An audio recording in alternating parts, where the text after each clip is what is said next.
তুমি যেমন তেতো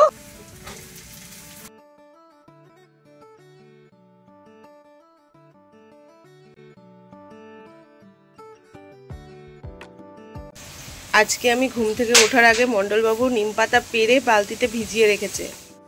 কে এসেছে আজকে সকাল সকাল? অক্কবাবু।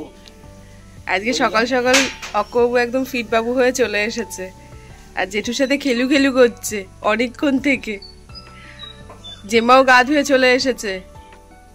এবার জেম্মা পনির ভাজবে, পরোটা বানাবে, আম কাটবে। অক্কবাবু আজকে সব খাবে, সব খাবে। শুনেই কি খুশি হচ্ছে দেখো। ও দিদি ভাই এসছে বলে এত হাসি, আমি বুঝতেই পারিনি দিদি ভাই এসছে বলে এত হাসি। আম খাবে না আজকে? বলো খাবো তো। আম খাবে না বাবা? বলো খাবো তো। তোমার নেতু দিদি ভাইও আজকে আসবে জানো? ছোটি আসবে আজকে? হ্যাঁ হ্যাঁ, খুব খুশি আজকে অক্কবাবু। ও তুমি দুধ খেতে যাবে তো? পচে যাবে দুধ খেতে। যেটুকু বাই করে দাও। দুধ খেয়ে আবার এসো। হ্যাঁ দুধ খেয়ে আবার আসবে, তারপর আম খাবো। আমি একটু আমটা খাবো, এই আমটাকে আমি একটু খাবো। Tata tata. গুড মর্নিং, সবাইকে জানাই আমার অনেক ভালোবাসা, সেই সঙ্গে বড়দের আমার প্রণাম। আশা করি তোমরা সবাই ভালো আছো আর যে যেখানে আছো ঈশ্বরের কৃপায় সুস্থ আছো। সকালবেলায় ঘুম থেকে উঠে তো দেখছি বালতিতে নিম পাতা ভেজানো। কেন ভেজানো এবার চলো তোমাদের দেখাই। ওই দেখো 2 গ্লাস রস করে রাখা আছে, নিম পাতার রস। এই নিয়ে সকালবেলায় ঝড় উঠে গেল, মানে ঝড় উঠে গেল মানে একটু ঝগড়া হয়ে গেল। সেটা হলো ওই যে রসটা করেছে সেটা মিক্সির জারে করেছে আর 1 গাদা জল ঢেলে দিয়েছে। বলো তো ওই জল গেলা যায়? ওই রকম 1 গ্লাস নিম পাতার রস খাওয়া যায়? একটুখানি বানাবে, গাঢ় রস হবে, ঢক করে গিলে নেব, অত কষ্ট হবে না।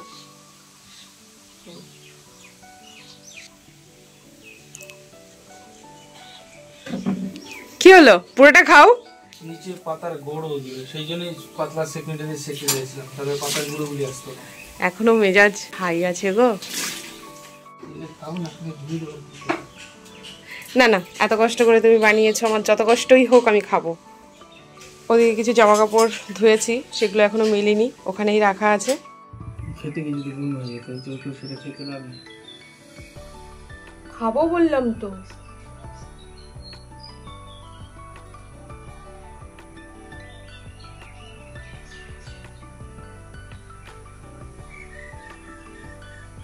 কাকার খেতে নটুক ছেড়ে দাও।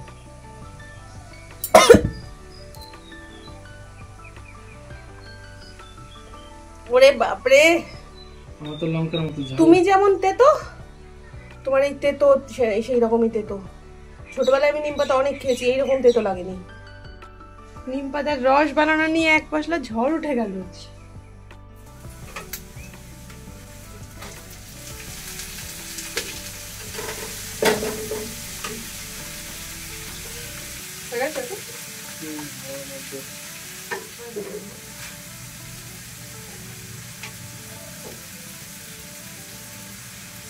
আমরা দুজন এখন বানাচ্ছি সকালের জল খাবার, আর আজকে বানাচ্ছি ঘি দিয়ে পরোটা, সেই সাথে ক্যাপসিকাম আর পেঁয়াজ দিয়ে পনির ভাজা।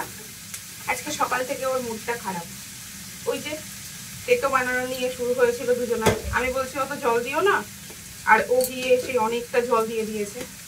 কি অত্যাচার বলতো, ওই নিম পাতার রস ঢক করে গেলা যায়, গিলে ফেললাম, নাহলে আবার পরে রাগ দেখতে হতো।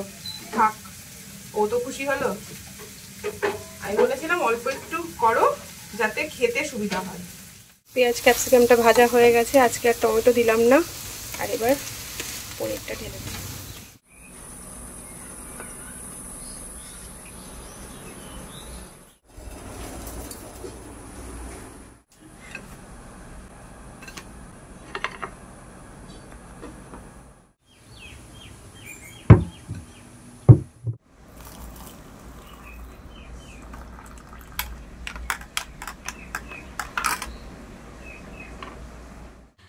আজ হলো 18ই জুন, মঙ্গলবার। আজকে সকালবেলায় বললে ভুল হবে, কালকে রাত্রিবেলায় আমার যে শরীর খারাপ করছিল তাতে আমি ভাবতে পারিনি যে আজকে সকালবেলায় আমি উঠতে পারবো, কারণ আজকে আমার সেকেন্ড ডে। আর এই মাসে একটু সমস্যাটা বেশি হচ্ছে, পেটে ব্যথাটাও বেশি হচ্ছিল, কিন্তু ওই কাজের মধ্যে থাকলে দেখবে শরীর খারাপ কিছু মনে হয় না। তো আমি ভেবেছিলাম আজকে সারাদিন আমি শুয়ে বসে কাটাবো, কোনো কাজ করব না। কিন্তু যেমন ভাবনা তেমন কাজ সবসময় হয় না। কালকে রাত্রিবেলায় ও আমাকে বলেছিল আজকে দুপুরের রান্নাবান্না, সকালের ব্রেকফাস্ট সব আমি করব, তুমি কিন্তু আজকে কাজ করবে না, তুমি একটু রেস্ট নাও। কারণ ও তো দেখছে আমার শরীর কতটা খারাপ, একদিকে পেটে ব্যথা, একদিকে হাত পায়ে ব্যথা, তার উপরে আঙুলে ব্যথা। হ্যাঁ জানি কিছু মানুষ তো বলবেই যে কবেই বা তুমি সুস্থ থাকো, বর আসলে তো ন্যাকামি বাড়ে। এটা তো বাড়বেই বলো, ঘোড়া দেখলে মানুষ খোড়া হয়, এটা খুব স্বাভাবিক কথা। তবে সত্যি কথা বলছি, বর আসলে ন্যাকামি বাড়ে না, সারা বছরই কম বেশি শরীরটা একটু খারাপ হয়। আমার যেহেতু থাইরয়েড আছে তো, আর থাইরয়েড থাকলে না এমনি শরীর ক্লান্ত হয়ে যায়, শরীরে উইকনেস কাজ করে। একটু খোঁজ খবর নিয়ে দেখবে, তাহলে দেখবে মোটামুটি আমার মতন যারা আছে তাদের প্রত্যেকেরই এই সমস্যাগুলো হয়। তবে হ্যাঁ, দুপুরের রান্নাবান্না আমি বরকে করতে দেবো না, শরীর যতই খারাপ হোক না কেন, যতটুকু হেল্প করার ও ততটুকু করুক, তাতেই আমি সন্তুষ্ট, তার থেকে বেশি আমি চাই না ওর কাছে। তো সেই জন্য ওকে বললাম তোমার রান্না করতে হবে না, আমি রান্নাবান্না করে নেব। আর এদিকে কিছু ভাই এসেছে, ওই কালেকশান করার জন্য আসে না নামযজ্ঞের, তো সেই নামযজ্ঞের জন্যই এসে না ওরা হঠাৎ করেই বলছিল যে ফুনকোতলার কোনো একটা মেয়ের এখানে বিয়ে হয়েছে না। তো আমরা বললাম এই বাড়িতেই হয়েছে, সাথী বলে নাম তার। তো বললো হ্যাঁ সেই মেয়েটাই। তো বুঝতে পারলাম যে ছোটিদের ওখান থেকে এসেছে, তাই ভাইগুলোকে বললাম তোমরা একটু বসো, গরমের মধ্যে এসেছো, একটু জল খেয়ে যাও। তো আমি ঘরে এসে ফ্রিজ থেকে কোল্ড ড্রিঙ্কসটা বের করে নিয়ে এলাম। আসলে প্রথমবার এসেছে, আমি তো কোনো দিন দেখিনি, তবে ছোটির মুখে শুনেছি যে ওদের ওখান থেকে এদিকে কালেকশন করতে আসে। তাই আমার বড় ওদেরকে ছোটির ওদিকটায় সোফাটাতে বসালো, আর আমি এদিকে ঘরে চলে এসেছি। তো গরমের মধ্যে কোনো মানুষকে যদি জল খাওয়ানো যায়, তার থেকে তৃপ্তিদায়ক আর কিছু হয় না। কারণ ওদেরকে দেখেও কষ্ট হচ্ছিল, আজকে যা রোদ বাইরে, এই রোদের মধ্যে ওরা ঘুরে বেড়াচ্ছে। তবে ওরা বেশিক্ষণ বসেনি, যেহেতু পুরো গ্রামটা ঘুরতে হবে, আমাদের গ্রামটা অনেক বড়। তো ওরা চলে যাওয়ার পর, এটা হলো আমার একটা দাদার ছেলে, ওই যে পাশের বাড়ির মিনময়দা আছে, মিনময়দার ছেলে, ও হলো মৈনাক এসেছে নেতুবাবুর খোঁজ করতে। নেতুবাবুরা এখনও বাড়িতে আসেনি, ওদের আজকে সকালে আসার কথা ছিল।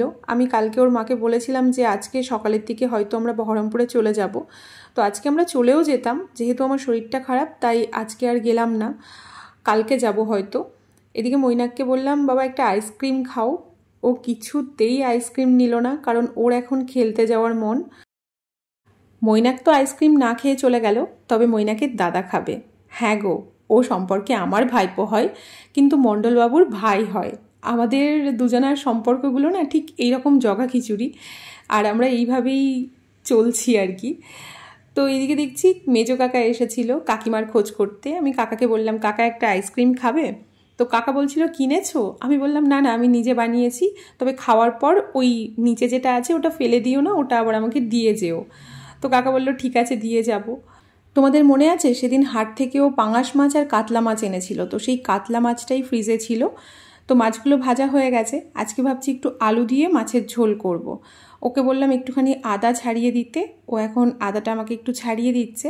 আর আজকে সকালবেলায় ও না এই কলমির শাকগুলো নিয়ে এসেছিল ওই মিনময়দাদের পুকুর থেকে। তো সেই শাকগুলোকেই আমি একটু ভালো করে জল দিয়ে ধুয়ে রাখলাম, ও বলেছে কেটে দেবে, যখন সময় হবে তখন কাটবে। আর আমি এখন একটু মাছের ঝোলের জন্যে মশলা করে নিয়েছি। আজকে কিন্তু ওই আদা কাঁচা লঙ্কার সঙ্গে কয়েকটা কাজুও দিয়েছি, সেই সাথে জিরে তো আছেই, মানে যেমন হয় মাছের ঝোলের মশলা তেমনই করেছি, শুধু কাজুটাই দিয়েছি। আর এদিকে ও এখন শাকগুলো কাটছে, আর আমি ওইদিকে মাছের ঝোলের জন্যে কিছু পেঁয়াজ কেটে নিই। তবে এতগুলো পেঁয়াজ মাছের ঝোলে লাগবে না, কিছুটা পেঁয়াজ আমি ওই শাকেও দেবো। আজকে পেঁয়াজ রসুন দুটোই দেবো কলমির শাকে। তো এবার মাছের ঝোলটা বসিয়ে দিই।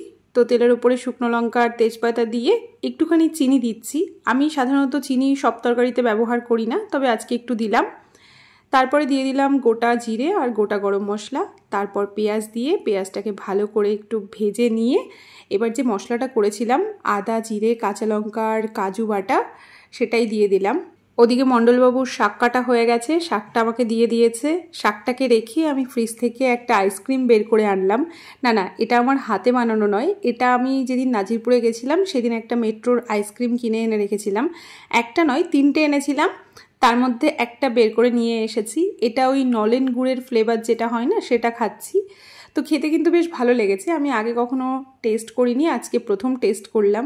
ওকেও একটু দিলাম, তবে ও খুব বেশি খায়নি, আমি খেয়েছি। আর তারপরে এদিকে দেখছি মশলাটা কষানো প্রায় হয়ে এসেছে। কিছুটা টমেটো আর লবণ দিয়ে দিলাম, সেই সাথে একটু হলুদও দিলাম। আর এবার সমস্ত কিছু ভালো করে একটু কষিয়ে নেওয়ার পালা। ওদিকে না আমার ট্রাইপডটা ঠিকঠাক কাজ করছে না, হাতে ধরে ভিডিওটা করতে হচ্ছে।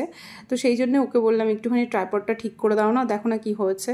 তবে ওকে বলার আগে আমি নিজেও একটু চেষ্টা করেছিলাম, কিন্তু আমার দ্বারা হলো না, কারণ যেহেতু রান্নাটা করছি তাই ও এখন দেখছে।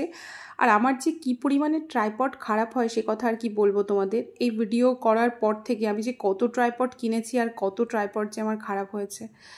তো যাই হোক, এখন এদিকে আলুটা দিয়ে দিলাম, আর আলু দিয়ে কষিয়ে এখন জল দিয়ে দিচ্ছি। সত্যি কথা বলতে আজকে ওই যে বললাম, ভেবেছিলাম সকাল থেকে আজকে কাজকর্ম করব না, কিন্তু আজকে সারাদিনে না আমিও অনেক কাজ করেছি টুকটুক করে, ও অনেক কাজ করেছে। আসলে ঘুম থেকে উঠেই বরের সঙ্গে একটু ঝগড়া করে নিয়েছি, তো সেই জন্যে কাজ করার এনার্জিটা একটু বেশিই পাচ্ছি। দেখবে অনেক মানুষ আছে যারা এমনিতে না খেয়ে থাকতে পারে না, কিন্তু রাগ করে না খেয়ে অনেকক্ষণ থাকতে পারে। তবে আমি বাপু সেই সমস্ত মানুষদের দলে পড়ি না। আমি খাওয়া দাওয়া করে তারপর রাগ দেখাতে পছন্দ করি, এবং আমার বড় আমার দলেই পড়ে। ও ওই খাওয়া দাওয়ার উপরে রাগ করে কখনো থাকে না। যাই হোক, ও এখন বসে পড়েছে এই ডিব্বাগুলো নিয়ে। এই ডিব্বাগুলো আমি বহরমপুর থেকে এনেছিলাম। তো একটা তো আমি কেটেছিলাম, আরও কয়েকটা ছিল, সেগুলো ও এখন কাটতে বসেছে। আজকে এই ডিব্বাগুলো কেটে এগুলোকে একটু রেডি করবে গাছ লাগানোর জন্যে।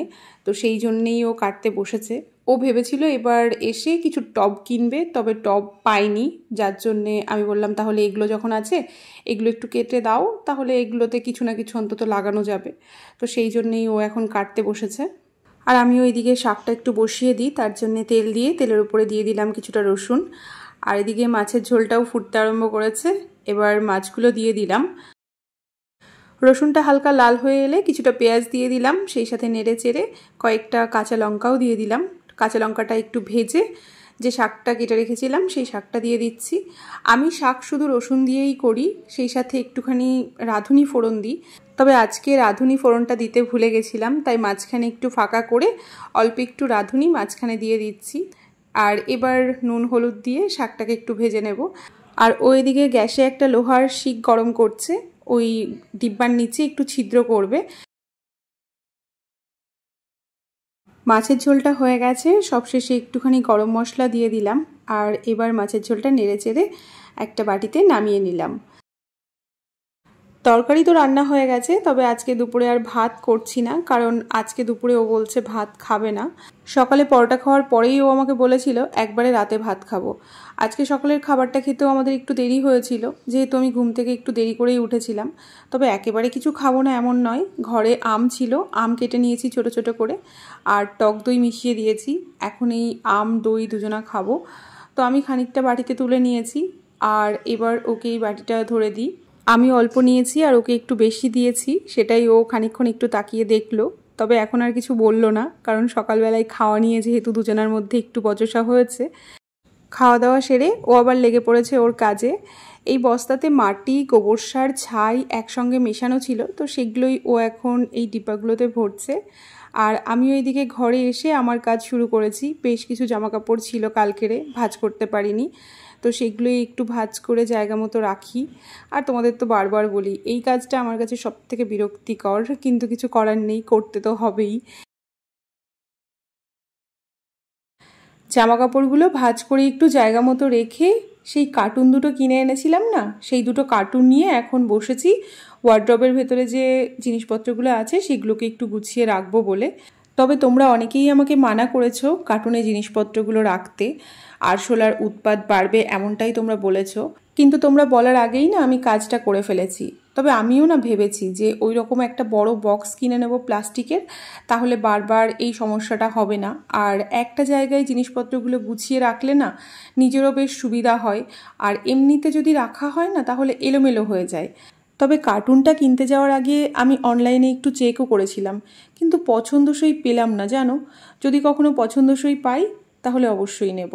তোমরা যদি কেউ কিনে থাকো ওই ধরনের বক্স আর তোমাদের কাছে যদি লিঙ্ক থাকে, তাহলে আমাকে একটু কমেন্ট সেকশনে লিঙ্কটা দিও না, আমার একটু সুবিধা হবে।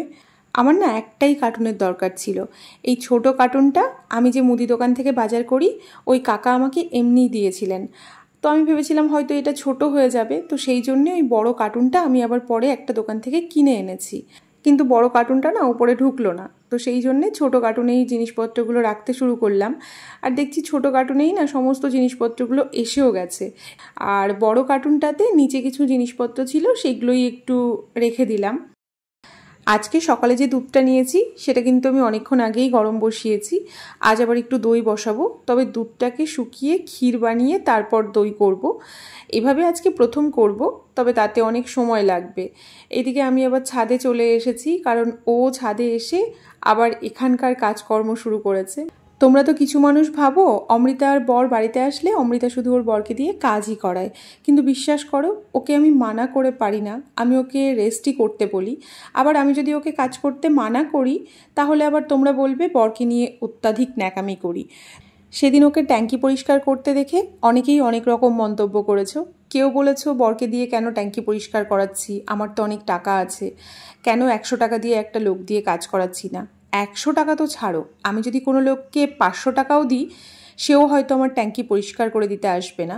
তোমরা যারা হয়তো গ্রামে থাকো না তাদের এই সম্পর্কে কোনো ধারণাই নেই, বা যারা গ্রামে থেকে এই ধরনের কথাগুলো বলো তাদের ওদিকে পাওয়া যেতে পারে, কিন্তু আমাদের গ্রামে এই ধরনের মানুষ পাওয়াই যায় না। আর তার থেকেও বড় কথা, নিজের কাজ করতে লজ্জা কিসের? সেই কাজটা ছোট হোক বা বড় হোক, নিজেরই তো কাজ, নিজের কাজ তো নিজেকে করতেই হয়। যাই হোক, আমি ছাদে এসেছিলাম ওকে একটু জল খাওয়ানোর জন্যে। অনেকক্ষণ ধরে দাঁড়িয়েছিলাম হাতের কাজটা শেষ করে, এখনও একটু জল খাচ্ছে। ঘামে পুরো গেঞ্জিটা ভিজে গেছে। আমি এখনও ওকে মানা করছি কাজ করতে, কিন্তু ও শুনবে না। নিচে এসে এখন আমি দইটা বসিয়ে দিচ্ছি। 1 কিলো দুধ শুকিয়ে এইটুকু ক্ষীর হয়েছে। আজকে ক্ষীরের দই বসাচ্ছি। একটুখানি চিনি দিলে ভালো হতো, কিন্তু চিনি দিতেও মানা করলো, তাই আর দিলাম না। তবে ওর জন্য একটুখানি ক্ষীর আমি রেখেছি, কারণ ও না ক্ষীর খেতে খুব পছন্দ করে। রান্নাবান্না করার পর বাসনগুলো ধুয়ে নিয়েছিলাম, কিন্তু দুধটা বসানো ছিল বলে গ্যাসটা পরিষ্কার করা হয়নি, তাই গ্যাসটার সঙ্গে সঙ্গে আজকে জানলাটাও একটু পরিষ্কার করে নিলাম। আর আমি না আমার হাতের পলা দুটো একটু খুলে সার্ফ জলে ভিজিয়ে রেখেছিলাম, কেমনই দাগ হয়ে গেছে, মানে জলের দাগ উঠতেই চায় না। তাই ভাবলাম পলাগুলো আজকে একটু পরিষ্কার করে নিই। তো পলাগুলো পরিষ্কার করে একবারে হাতে পরেই নিলাম। এদিকে হাতের কাজটা শেষ করতেই দেখি ও নিচে চলে এসেছে। ওর জন্য যে ক্ষীরটুকু রেখেছিলাম সেই ক্ষীরটুকু আর সকালের একটা পরোটা ছিল সেটাই ওকে দিলাম। প্রথমে তো খাবে না বলছিল, তারপরে আবার কি ভাবলো কি জানি, বলল দাও খেয়ে নিচ্ছি। ওকে খেতে দিয়ে আমি আবার চলে এসেছি একটু ঘর মুছতে। ঘর দুটো মুছে তারপরে ভাবছি আরও একবার স্নান করে নেব। সকালে একবার করেছিলাম, আরও একবার ঢুকবো। তবে স্নান করতে ঢোকার আগে দেখছি এদিকে ছোটি চলে এসেছে। ছোটির আজকে সকালে আসার কথা ছিল, তো ভাগ্যিস আমরা আজকে যাইনি, তাই ছোটির সঙ্গে দেখা হলো। ও তো ভাবছিল আমরা চলেই গেছি। ও বলছে আমাকে ফোন করেছিল, কিন্তু আমি না কখন ফোন করেছে বুঝতে পারিনি। তো যাই হোক, ভালোই হলো, ওদের সঙ্গে দেখা হলো। এদিকে স্নান করে বেরিয়ে দেখছি মণ্ডলবাবু মেসোমশাইকে 1 গ্লাস জল দিয়ে ঘরে উঠছে। তো আমি বললাম ওনাকে জল কেন দিলে, ফ্রিজে তো কোল্ড ড্রিঙ্কস ছিল, সেটাই দিতে পারতে। তোর মাথা থেকে বেরিয়ে গেছে যে ফ্রিজে কোল্ড ড্রিঙ্কস ছিল, তো আমি ওনাকে একটু কোল্ড ড্রিঙ্কস এনে দিলাম। সেই সাথে ওনাকে বললাম ঘরে বসে খেতে, তবে উনি বসবেন না বলছেন, তাই ওখানে দাঁড়িয়ে দাঁড়িয়েই কোল্ড ড্রিঙ্কসটা খাচ্ছেন। আর এদিকে আমাদের নেতুবাবুর বাড়িতে এসেও জেম্মা জেঠুর কথা মনে পড়েনি। সব জায়গা ঘুরে তারপর জেম্মা জেঠুর কাছে এলো, তাও ওর মা জোর করে ডেকে আনলো। আর এসে ফোন দেখতে বসে গেছে। তো আমি বললাম বাবা এত ফোন দেখতে হবে না। আমার কথা তো পাত্তাই দিল না। আর ওর জেঠু ওদিকে একটু ব্যস্ত আছে, কারণ ওর জেঠু না এখন একটু বেরোবে। মেসোমশাই তো ছোটিকে দিতে এসেছিলেন, তো আমি ভেবেছিলাম হয়তো উনি আজকে থাকবেন, তো উনি অনেকক্ষণ আগেই বেরিয়ে যাচ্ছিলেন। তো আবার বলল আমি তো বাজারে যাব, তাহলে আমার সঙ্গেই চলুন। তো সেই জন্যে দুজন এখন একসঙ্গেই বাজারে যাচ্ছে। আমিও না একটু বাইরের দিকে এলাম। প্রথমে ভেবেছিলাম একটু শুয়ে পড়বো, তারপর দেখলাম না, এখন আর শোবো না। এদিকে এসে দেখছি অক্কবাবু, অক্কবাবুর মা, পাশের বাড়ির জেঠিমা, কাকিমা সবাই মিলে বসে গল্প করছে। ভালোই হলো, এখন সবার সঙ্গে আমিও একটু গল্প করতে পারবো। তবে আমাদের অক্কবাবু দেখো একদম ব্যাঙের মতন আমার সঙ্গে লেগে আছে। আচ্ছা, এইটুকু বাচ্চার ভিডিও নিয়েও তোমরা এইরকম মন্তব্য করবে আমি সত্যিই আশা করিনি। আর ওই ভিডিওটা না আমি সত্যিই তোমাদের জন্য আপলোড করিনি। অবশ্যইতে তোমাদের কোনো দোষ নেই, আমরা কাছে থেকেই একে অপরের ইমোশন বুঝতে পারি না, আর তোমরা দূর থেকে কি করে বুঝতে পারবে। যাই হোক, অকবাবুকে ওর মায়ের কাছে দিয়ে এসে আমি আবার কিছু শাক তুলতে লাগলাম। এই শাকগুলো না নিজে থেকেই হয়, লাগানোর প্রয়োজন হয় না। আমি যতদূর জানি এই শাকটাকে পোড়ানোটে শাক বলা হয়, আর এই শাকটা না খেতেও খুব ভালো। তো বাড়ির আশেপাশে হয়েছিল, আমি খানিকটা শাক তুলে এনে ঘরে রাখলাম, আর তারপরে চলে এসেছি ছাদে। আসলে ছাদের টবগুলোতেও না বেশ কিছু শাকের গাছ হয়েছে। তো প্রত্যেকবার আমি যখন বাড়ি থেকে যাই, টবে যদি কোনো গাছ থাকে সেই গাছগুলো এসে দেখি খারাপ হয়ে যায়। তো এবার ভেবেছি যে শাকের গাছগুলো তুলে একবারে রান্না করে খেয়ে তারপরে যাব, কারণ আমি যেহেতু কালকে বহরমপুরে চলে যাব, কবে আসবো তার কোনো ঠিক নেই। তো গাছগুলো খারাপ হয়ে যাবে বা জল না পেয়ে মারা যাবে। তাই মণ্ডলবাবু আমাকে দুপুরেই বলেছে যে শাকগুলোকে তুলে ভাজা করে ফেলো। তো ছাদে যতটুকু শাক ছিল তাতে একদম অল্প হয়ে যেত, তাই নিচে থেকেও খানিকটা তুলে নিয়েছি। এখন বেশ অনেকটা শাক হয়েছে, দুজনার ভালোভাবে হয়ে যাবে। তো এখন প্যাকেটে ভরে এটাকে ফ্রিজে রেখে দেব। আর এদিকে মণ্ডলবাবু বাজার থেকে চলে এসেছে, আর আমার আবার আঙুলের যন্ত্রণাটা না বেড়েছে। আজকে সারাদিনই আঙুলটা যন্ত্রণা করছে, আর কিছু ব্যথা না সহ্য করা যায় না, যেমন দাঁতের ব্যথা, কানের ব্যথা, আর এখন দেখছি নখের ব্যথাও আমি সহ্য করতে পারছি না। তো বিকালবেলায় যখন ওই যে বাইরে দাঁড়িয়েছিলাম, তখন জেঠিমা, আমার শাশুড়ি মা, ওনারা সবাই বললেন হাতে একটা কাপড় বেঁধে সেই কাপড়টাকে ভিজিয়ে রাখতে, তাহলে ব্যথাটা অনেকটা কম হবে। ওকে এই কথাটা বলার পর ও আমার হাতে একটা ব্যান্ডেজ বেঁধে দিল, আর ফ্রিজ থেকে না ঠান্ডা জল এনে দিল, বলল এর মধ্যে আঙুলটা একটু ভিজিয়ে রাখো, দেখো হয়তো আরাম পাবে। ওদিকে ছোটিকে বললাম তোমার আজকে আর রাতে ভাত করতে হবে না, আমি তো আজকে দুপুরে ভাত করিনি, আমি রাতে ভাত করব, আমার সঙ্গে খেয়ে নিও। তো কিছুতেই রাজি হলো না, ও বলল না আমি রান্না করে নেব, ও ভাত বসিয়ে দিয়েছে। তো আমি ভাবলাম তাহলে নেতুবাবুকে একটু মাছের ঝোল দিয়ে আসি। তো এখন ছোটি বলছে ওর মা চিকেন করে পাঠিয়েছে। তো আমি বললাম ঠিক আছে, মাছটা রেখে দাও, যদি খেতে পারো খেয়ে নিও, আর যদি না পারো কালকে সকালে খেয়ে নিও। তবে আজকে রাতের ভাতটা মণ্ডলবাবুই করছে, আঙুলের যন্ত্রণার জন্য আমি আর বসাতে পারিনি। ভাত হয়ে গেছে, এখন মাঠটা একটু ঝরিয়ে নিচ্ছে। কালকে থেকে শরীরটা আমার খুবই খারাপ করছিল, ভাগ্যিস ও বাড়িতে ছিল, তাই আমার অনেকটা উপকার হলো। তবে আমার একটা খারাপ গুণ কি জানো তো, শরীর খারাপ হলেও না আমি শুয়ে থাকতে পারি না।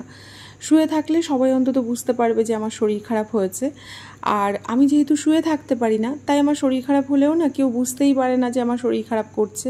সবাই ভাবে ওর কি হয়েছে, ওর তো কিছুই হয়নি, এই রকম একটা ব্যাপার। আজকে রাতের খাবারটা ওই বেড়ে দিচ্ছে, এখন দুজন মিলে রাতের খাবারটা খাই। ওই যে দুপুরে যে মাছের ঝোল আর শাক ভাজা করে রেখেছি। হ্যাঁ, তোমরা অনেকেই বলবে যে রাতে শাক খেতে হয় না, এই কথাটা যদি আমি মণ্ডলবাবুকে বলি না, তাহলে এখনই আমাকে হাজারটা কথা শোনাবে। তো সেই জন্যে আমি আর ওকে কিছু বলি না।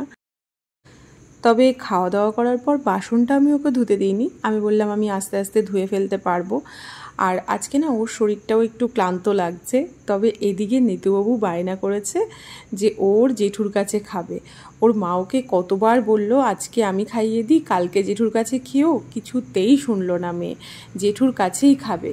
তোর মা মাংস দিয়ে ভাতটা মেখে দিয়েছে, আর এখন জেঠুর কাছে বসে ভাত খাচ্ছে। আর ওর জেঠু বলছে তাড়াতাড়ি খাও। তবে আমাদের নেতুবাবু না চিবিয়ে খাবার খেতে পারে না, ও বেশিরভাগ খাবার গিলে খায়। ও যখন ভাত গিলে খায় তখন আমি ওকে গিয়ে বলি যে এইরকম করে দাঁত দিয়ে চিবিয়ে খাও। তো জেঠু বলছে এইভাবে তোমাকে চিবানো কে শিখিয়েছে, আর ও জেঠুকে বলছে জেম্মা। তবে যাই বলো, নেতুবাবুকে আর নেতুবাবুর জেঠুকে দেখে না মাঝে মধ্যেই আমার আফসোস হয়। পিসিদের ভালোবাসা তো আমি পেয়েছি, তবে কাকা জেঠুর ভালোবাসা কী জিনিস সেটা আমি সেইভাবে কখনো ফিল করিনি। তো নেতুবাবুকে আর নেতুবাবুর জেঠুকে দেখে এখন মনে হয় যদি আমার থাকতো তাহলে হয়তো আমাকেও এরকমই ভালোবাসতো। তো যাই হোক, আজকের মতো ব্লগটা তাহলে এখানেই শেষ করছি। তোমরা সবাই সাবধানে থেকো, নিজেদের খেয়াল রেখো। দেখি এখন কতক্ষণে এনাদের দুজনার খাওয়া দাওয়া হয়। শরীর দুজনারই আর চলছে না, দুজনাই ভীষণ ক্লান্ত। ওর জেঠুর তো বাড়িতে আসার পর থেকে রেস্টই হয় না। কালকে যেহেতু চলে যাব তাই গোছগাছও করতে হবে, তবে আজ আর কিছু করবো না গো, যা করার কালকে করব।